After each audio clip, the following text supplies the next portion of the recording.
Legislative advocacy is a really complex area. To make the most out of our work in this area, we work in coalitions.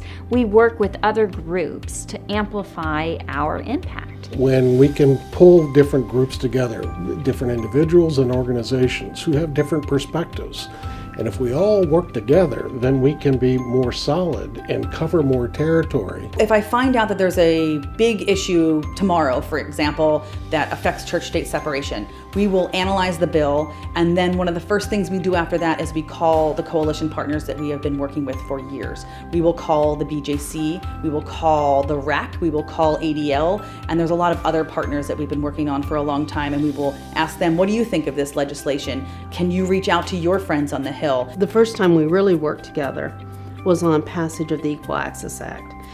And what was happening in the early 1980s was that religious student groups that had been allowed to meet in high schools for prayer and Bible study, like the chess club or the art club or whatever, were suddenly being told no in some places by school administrators. You can't do that. That's prayer on school property, and that's not allowed. And what they didn't understand, the school administrators, was that the school officials weren't allowed to do prayer and Bible study on school property for students.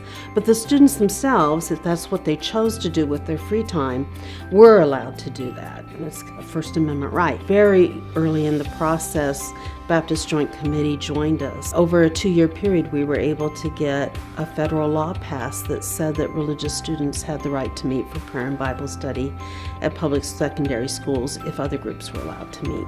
When Congress is considering a legislative proposal that we are going to take a position on, a lot of our work has to do with educating members of Congress. And the work that we do there is really done one-on-one in meetings, in legislators' offices. When we go into congressional offices, it is really powerful to show up with a broad range of groups. That is mostly because you can have a conversation with the staffers, and the staffer might be interested in something you don't even know they're going to be interested in before you get there. Some will be listening more to the houses of worship.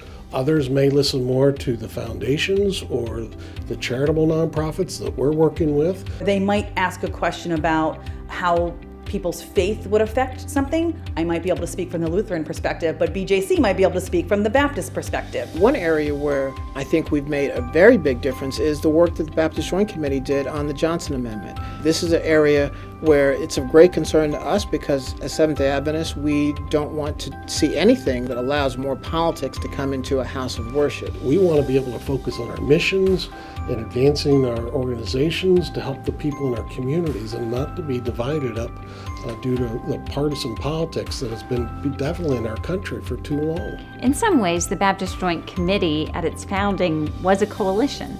We were different kinds of Baptists. We didn't agree on every single issue, as no Baptist does.